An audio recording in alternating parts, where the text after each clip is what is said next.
పశ్చిమ గోదావరి జిల్లా పాలకులలో 3.69 కోట్ల రూపాయలతో పలు అభివృద్ధి పనులకు మంత్రి నిమ్మల రామానాయుడు శంకుస్థాపనలు చేశారు. కూటమి ప్రభుత్వం అభివృద్ధి సంక్షేమాలను రెండు కళ్లుగా అమలు చేస్తోందని మంత్రి అన్నారు. గత వైసీపీ ప్రభుత్వం పేదల టిడ్కో ఇళ్లను తాకట్టు పెట్టి లబ్ధిదారులపై అప్పుల భారం మోపిందని, అన్నా క్యాంటీన్లను మూసివేసిందని మండిపడ్డారు. ప్రస్తుతం కూటమి ప్రభుత్వం మిగిలిన టిడ్కో ఇళ్లను పూర్తి చేసి లబ్ధిదారులకు అందిస్తోందని, అన్నా క్యాంటీన్లను తెరిపించి పేదల ఆకలి తీరుస్తోందని మంత్రి స్పష్టం చేశారు.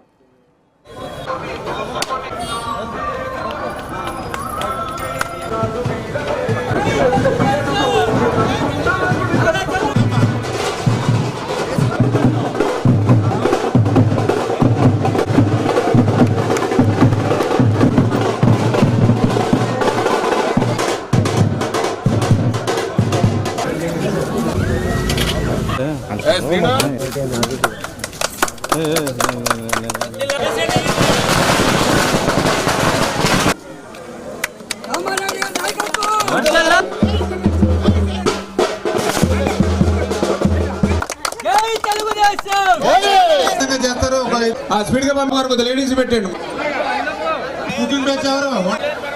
3,70,00,000 రూపాయలు ఈరోజు నిధులు ఇవాళ మంజూరు. అంటే ఈ రకంగా ప్రజల యొక్క అభివృద్ధి సంక్షేమమే ఎజెండాగా ఈరోజు ఈ ప్రభుత్వం ముందుకు తీసుకెళ్తూ ఉన్నాం. ఇప్పుడే చెప్పారు మన పెద్దలు, మనం అధికారంలోకి వచ్చి 2 ఏళ్ళు అవుతూ ఉంది. గతంలో 5 సంవత్సరాల వైసీపీ పాలన మనం చూసాం.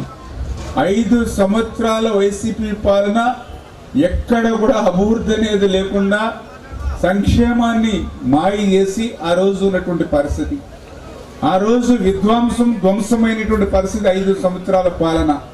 మళ్ళీ 2 ఏళ్లలోనే వారు చేసినటువంటి తప్పిదాలన్నింటినీ కూడా సరి చేసుకుంటూ పడకేసినటువంటి పనులన్నింటినీ కూడా మళ్ళీ పట్టాలెక్కిస్తూ ఈవేళ వరుసగా పనులు చేసుకుంటూ వెళ్తూ ఉన్నాం.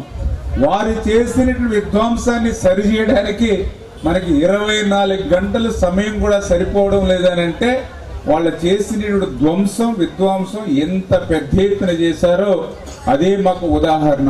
మన రాష్ట్రంలో గొడ్డల పార్టీ తిరుగుతూ ఉంది. గొడ్డల పార్టీ అంటే మీ అందరికీ తెలుసు, విధ్వంసం, కుట్రలు, కుతంత్రాలు ఇవే గొడ్డల పార్టీకి తెలుసు.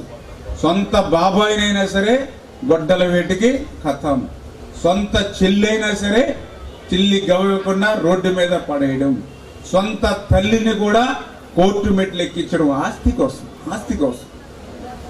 ఇంతకంటే అన్యాయకరమైన ఇంక మేము ఉదాహరణలు చెప్పక్కర్లా.